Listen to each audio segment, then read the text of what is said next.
మీ అమ్మాయి అతనితో పరిచయం లేకుండా అసలు మరి అతని ఇంటికి ఎందుకు వెళ్ళింది అనుకోవాలి అసలు? అతనితో పరిచయం ఉండబట్టే ఎల్లుండొచ్చు కదా! ఎవరు చెప్పారయ్యా అది? మరి అతని ఇంటి వరకు ఎందుకెళ్ళింది అసల? అసలు ఎళ్ళాల్సినంత అవసరం ఏమొచ్చింది ఆమెకి? ఎందుకొచ్చిందని వాడు ఏం చేశాడో తెలీదు. కొంతమంది మభ్యపెట్టింది. ఏం మభ్యపెట్టాడు? ఎలా పరిచయం ఆడికి తెలుస్తది. పరిచయం అయ్యాడో లేదో తెలీదు నాకు. ఎందుకంటే ఇప్పటికొచ్చి ఆ అమ్మాయి విషయం ఇక ఆ అమ్మాయి నాకు ఎప్పుడు చెప్పలేదు. ఇలా రవీంద్ర పరిచయం లేదు. ఎప్పుడు ఫోన్‌లో మాట్లాడదు ఎవరితోని. అది ఎలా జరిగిందో ఏమో ఈవెంట్‌కి వెళ్ళినప్పుడు లేతే ఇక ఆడక్కడ చూసి లాక్కెళ్ళిపోయాడేమో. ఎవరు ఆశ్రమంకి వెళ్ళినప్పుడు లాక్కెళ్ళిపోవచ్చు. అరే అవన్నీ ఎవరికి తెలుస్తాయి? అసలు మీరు ఎంతమంది? ఒక్కతే కూతురా మీకు? భార్య, మీరు, ఇంకెవరున్నారు మీ కుటుంబంలో? ముగ్గురు పిల్లలయ్యా. ఈ పాప రెండో పాప. హ్మ్. మేమందరం ఉద్యోగస్తులే. మాకు డబ్బులు అవసరం లేదు. మా పాపకి కూడా డబ్బులు అవసరం లేదు. ఎందుకంటే అసలు మీది ఏ ఊరండి? ఎక్కడ మీది? ఇప్పుడు ఎక్కడ ఉంటున్నారు? మేము అది ఈ ఊరే సంజయ్ తాడిచెట్టుపాలెం. అక్కడే ఉంటున్నాం. హ్మ్. అసలు మీ అమ్మాయి ఏం చదువుకుందండి?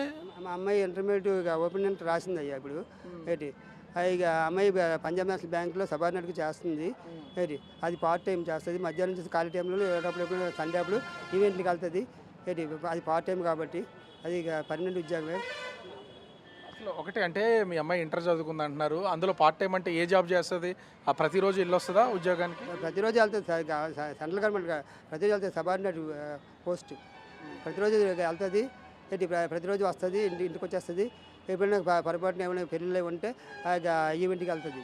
అలా ఒకటి మీతో మాట్లాడినప్పుడు చివరిసారిగా మీ అమ్మాయి మీతో ఎప్పుడు మాట్లాడింది? అసలు ఏం మాట్లాడిందమ్మ? ఏం మాట్లాడుతుంది ఇక వెళ్తానని చెప్పింది. ఆ టైంలో బిజినెస్ నాకు చిన్న బిజినెస్ వ్యాపారం మీద వెళ్ళిపోయాను. మా తల్లిదండ్రులు చెప్పింది. అమ్మకి అక్కకి చెప్పింది. ఇక ఇలా ఇక వెళ్తున్నాను ఈవెంట్కి వచ్చేస్తానని చెప్పింది. ఆ తర్వాత తిరిగి రాలేదు. ఫోన్ చేస్తే రింగ్ అయింది, ఎత్తలేదు. ఈవెంట్లో ఉందనుకున్నాము.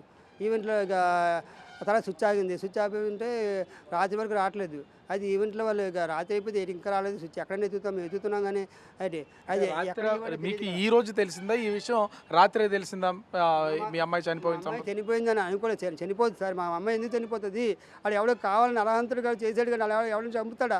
ఇక వాడు కావాలంటే వాడుకొని ఏంటి అలాంటి పనులు చేసి ఎవడు వదులుతాడు కానీ కావాలని ప్లాన్గా చంపాడు. కత్తిలో ఆర్డర్ చేసుకున్నాడంట. ఏంటి మా అమ్మాయిని కావాలని వాడు ఏదో మా అమ్మాయి డబ్బు కోసమో ఏంటి వాడు దేనికోసమో ఏంటి మా అమ్మాయిని వేధించి వాడు చంపాడు. ఎందుకంటే వాడు మా అమ్మాయి అటువంటి ఒప్పుకోదు. ఎందుకంటే మా పాపకి సంబంధం కుదురుతుంది కదా. ఎందుకంటే కుదరకపోతే ఏంటి ఎందుకు అమ్మాయి ఓకే అంటుంది? ఏంటి బయట ఆడుంటే ఇంకొకటి ఎందుకు ఇష్టపడుతుంది? అది కరెక్ట్ కాదు. అది కావాలని మా అమ్మాయి ఆ విషయం ఒప్పుకోకపోతే వాడు మా అమ్మాయిని చంపేశాడు. ఎందుకంటే వాడు బయటకు వస్తే అమ్మాయి పోలీస్ స్టేషన్ కంప్లైంట్ ఇస్తానని చెప్పి ఉంటుంది. ఎలాగేస్తుంది పాప. ఆ తర్వాత మీడియాకి అందరికీ చెప్తుంది. తర్వాత అందరికీ చెప్తుంది. ఆడి జీవితం పాడైపోతుంది. ఆడి ఉద్యోగం పోతుంది. తర్వాత ఆడి భార్య పిల్లలు పోతారు. ఆయన వదిలేస్తారని ఆడి జీవితం పాడైపోద్దని ఏంటి ఆయన చంపేశాడు కావాలని. ఎందుకంటే చంపేది ఆడు భయపడిపోయాడు. సగం కాలు సగం మొక్కలు చేశాడు ఫ్రిడ్జ్లో. వాళ్ళ ఫ్రెండ్కి ఫోన్ చేశాడు. ఫ్రెండ్ చేస్తే ఆడు సలహా చేత ఆడు కవర్ చేస్తాడు అనుకో. ఆడు కవర్ చేయాలని ఎవరు చెప్పారు మీకు అసలు ఈ విషయాలన్నీ? పోలీసులు చెప్పారా మీకు? ఆ పోలీసులను ఏమైనా అడిగారా మీరు? పోలీసులు ఇప్పుడు మీడియాలో వస్తున్నాయి కదా అయ్యా. మరి అంతకని పోలీసులు అడిగితే ఏం చెప్తున్నారు మీకు అసలు? పోలీసులు చెప్పారు ఏంటి ఇలాగా ఫ్రెండ్ ఫోన్ చేస్తే ఏంటి వాడిని పట్టుకున్నామని చెప్పారు. వాడు వచ్చి లొంగిపోలేదు. వాడు అంతా వచ్చినా వాడు వచ్చి లొంగిపోవడం కాదు. ఫ్రెండ్ చేస్తే ఇన్ఫర్మేషన్ ఇస్తే ఏంటి చెప్పిస్తాడు. ఆయన ఆడికి భయం కదా. రేపు పొద్దున ఫోన్లు ఎక్కడికి వెళ్తాయి. ఎన్ని గంటలకు తెలిసింది ఈ విషయం? మాకు ఉదయం 7 తర్వాత 7 గంటల తర్వాత సెల్లో చూసింది మా పాప, పెద్ద పాప. రాత్రంతా మీ కూతుర్ని వెతుకుతూనే ఉన్నారా? ఇంటికి రాలేదు కదా, మరి ఫోన్ పని చేయట్లేదు? వెతుకుతున్నాం అయ్యా, వెతుకుతున్నాం. ఎక్కడైనా వెతుకుతాం. నిద్ర లేకుండా వెతుకుతున్నాం. ఏంటి ఎంత కళ్ళు లోపలికి వెళ్ళిపోయి ఎదుగుతున్నాం. ఏం చేయాలి ఎదుగుతున్నాం. అయితే తర్వాత అనుకున్నాం సర్లే ఉదయాన్నే ఈవెంట్ అక్కడ ఉండిపోయిందేమో, రాత్రి ఉంచేసారేమో. రాత్రి అయిపోద్ది కదా ఒకసారి. అది ఇప్పటికొచ్చి ఎప్పుడు ఉండలేదు పాప. ఎప్పుడు ఫోన్ చేస్తూనే ఉంటుంది. కానీ అసలు ఇప్పటి వరకు కూడా మీకు సంబంధించి ఒకటి మనం ఇక్కడ చూడొచ్చు, తండ్రి ఆవేదననే ఖచ్చితంగా అసలు ఆ మాటల్లో చెప్పలేనటువంటిది. కూతురు వెళ్ళింది మళ్ళీ తిరిగి రాని రోకాలకైతే వెళ్ళిపోయినటువంటి పరిస్థితి అయితే కనిపిస్తుంది. అతని బాధనైతే తీర్చలేనటువంటి పరిస్థితి. కానీ ఒకటి ఇక్కడ అందరికీ ఉన్నటువంటి డౌటు, అసలు మీ అమ్మాయి బయటికి వెళ్ళిన తర్వాత మీకు పోలీసులు చెప్పే వరకు తెలియలేదు. మీరు ఏమైనా కంప్లైంట్ ఇచ్చారు ఇప్పటి వరకు? ఎస్ఐ గారు ఫోన్ చేశారు మా కంప్లైంట్ ఇవ్వడానికి. ఇది ఆడపిల్ల జీవితం. ఆ పాప ఎక్కడ ఈవెంట్కి వెళ్తే వస్తుంది కదా. అంతేగాని ఆడపిల్ల జీవితం రోజు పాడలేదు, పూర్తి అవ్వలేదు, 24 అవ్వలేదు కదా. పాప ఉదయం ఏదో టైంకి మధ్యలో వచ్చేస్తుంది అనుకున్నాం. ఇప్పుడు ఉదయం వేసేసరికి ఇలాగ అయ్యింది. రాత్రి అంతా ఎతికి కలిసిపోయాం. అదే వస్తుంది ఈవెంట్లో ఉండిపోయిందేమో, ఉంచేసారేమో అని అనుకున్నాం. తెల్లవారేసరికి ఇలాగ శవవార్త ఎస్ఐ గారు ఫోన్ చేశారు, రండి అని చెప్పేసి. ఏం చెప్పారు అసలు ఎస్ఐ గారు ఫోన్ చేసి మీకు? ఎస్ఐ గారు ఇలాగ బాగా ఉంది ఏంటి మౌనిక అనే అమ్మాయి ఇలాగ ఇక ఉంది రండి ఇక్కడ పోలీస్ స్టేషన్కి అని చెప్పారు. ఆ రవీంద్ర ఎవడో తెలియదు మాకు, ఆడి ముఖం తెలియదు. ఇప్పుడు లవ్వులకి మా పాప ఉండవు. ఆ ఇంటికి వెళ్ళారా మీరు ఇప్పటి వరకు? ఆ రవీందర్ ఇంటి దగ్గరికి కానీ వెళ్ళారు? ఇప్పుడు ఈవేళ పోలీసులు చెప్పిన తర్వాత తెలియదు సార్ నాకు, ఎక్కడికైనా వెళ్తాను. పోలీస్ స్టేషన్ ఇప్పుడు ఇదే కొత్త, మా తాడిచెట్లపాలెం పోలీస్ స్టేషన్ ఇక్కడ ఇదేంటి వచ్చాం, ఎక్కడ అడిగాం. పోలీసులు చూపించమని అడిగారా మీ అమ్మాయికి సంబంధించి? అడిగాను ఇప్పుడు చూపించమని సార్.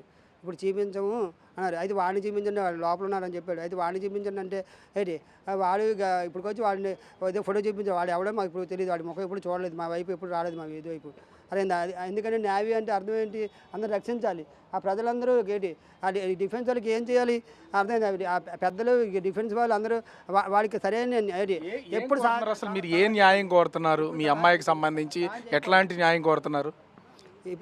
ఎట్లాంటి న్యాయం అంటే మా పాపకి ఎంతసేపు హింసించాడో, ఎన్ని మొక్కలు చేశాడో, బతికున్న మనిషికి నరహంతుడి కన్నా ఎక్కువ చంపాడు.